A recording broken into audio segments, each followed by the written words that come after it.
اسلام امن و سلامتی کا مذہب ہے اور دوسروں کو بھی امن و عافیت کے ساتھ رہنے کی تلقین کرتا ہے۔ اسلام جس کے معنی امن، سکون، سلامتی اور پناہ کے ہے اور انسانوں اور حیوانات کے ساتھ بھی رحم، محبت اور عدل سکھاتا ہے اور ہر قسم کے ظلم، تشدد، دہشت گردی اور فتنہ انگیزی سے منع کرتا ہے۔ تاریخ شاہد ہے کہ جب اسلام پھیلا تو امن و سکون قائم ہوا۔ اسلام کی تعلیمات میں امن، انصاف اور خیر خواہی کی بنیاد رکھی گئی۔ اسلام تلوار کا نہیں، کردار کا مذہب ہے۔ اسلام جنگ کا نہیں، امن کا مذہب ہے اور اسلام نفرت کا نہیں، رحمت کا مذہب ہے۔ ارشاد باری تعالیٰ ہے سورہ آراف میں آیت نمبر 56 میں انما المؤمنون بعد اصلاحها اور اصلاح کے بعد زمین میں فساد برآمد مت کرو۔ سورہ قصص میں آیت نمبر 77 میں اور آیت نمبر 77 میں زمین میں فساد مت ڈھونڈ، بے شک اللہ تعالیٰ فساد کرنے والوں سے محبت نہیں کرتا۔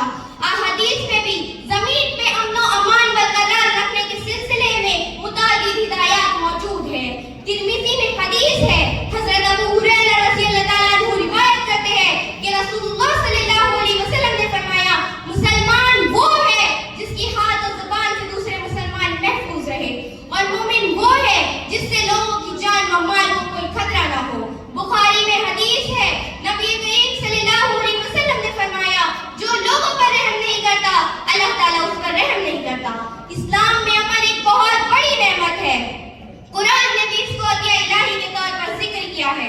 صلح حدیبیہ کے موقع پر آپ صلی اللہ علیہ وسلم نے امن کا پرزور مظاہرہ دکھایا تھا۔ روز روشن کی طرح آیا ہے کہ اسلام ایک ایسا مذہب ہے جو ظلم و جبر سے بچنے، پرامن زندگی گزارنے، دوسروں کے حقوق کی ادائیگی، فتنہ و شر انگیزی سے اجتناب اور خیر کی اشاعت، عمل خیر میں زیادہ سے زیادہ شرکت، روئے زمین میں خوشگوار اور ایک امن پسند ماحول کی تشکیل کی گئی ہے۔ عام انسانوں کے ساتھ خواہ وہ کسی بھی مذہب و قوم سے تعلق رکھتا ہو، اسلام میں ایک انسان کا قتل سب انسانوں کے قتل کے برابر ہے۔ سورہ مائدہ میں آیت نمبر 32 میں جس نے کسی ایک جان کو کسی جان کے بدلے کے بغیر یا زمین میں فساد کے بغیر قتل کیا تو گویا اس نے تمام انسانوں کا قتل کر دیا، اور جس نے اسے زندگی بخشی تو گویا اس نے تمام انسانوں کو زندگی بخشی۔ اسلام بچوں کے قتل سے بھی منع کرتا ہے۔ سورہ بنی اسرائیل میں آیت نمبر 31 میں اور اپنی اولاد کو مفلسی کے ڈر سے قتل نہ کرو، ہم ہی انہیں رزق دیتے ہیں اور تمہیں بھی، بے شک ان کا قتل ہمیشہ سے بہت بڑا گناہ ہے۔ سورہ حجرات میں آیت نمبر 10 میں بس اپنے بھائیوں کے درمیان صلح کرواؤ کیونکہ تمام مسلمان آپس میں بھائی بھائی ہیں۔ تین آدمیوں پر قیامت کے دن اللہ سب سے زیادہ غضبناک ہوگا۔ پہلا، حرم میں الحاد کرنے والا، دوسرا، اسلام میں طریقہ جاہلیت کا متلاشی، تیسرا، ناحق کسی کا خون بہانے کا طالب۔ اسلام امن و سلامتی کا گہوارہ ہے۔ انسان تو پھر انسان ہے، ناحق کسی کا قتل کرنے پر بھی جہنم کی ہولناکی کا سامنا کرنا پڑ سکتا ہے۔ اسلام کی جنگی تعلیمات اور جنگی آداب پر غور کیا جائے تو معاملہ بالکل برعکس ہے۔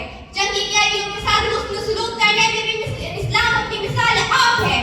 جنگی قیدیوں کے تعلق سے جو سنہرے اصول اسلام نے واضح کیے ہیں، آج کی معذب دنیا بھی ایسے قوانین بنانے سے قاصر ہے۔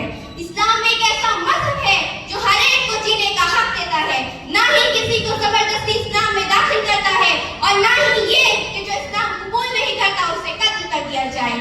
اسلام نے بین الاقوامی امن قائم رکھنے کے لیے غیر مسلم قوم کے معبودوں کو برا کہنے سے منع کیا ہے۔ آخری الزمان حضرت محمد صلی اللہ علیہ وسلم کا دنیا سے الوداعی خطبہ انسانی امن کا دستور اعظم ہے جو آج تک دلوں کو منور کرتا آ رہا ہے۔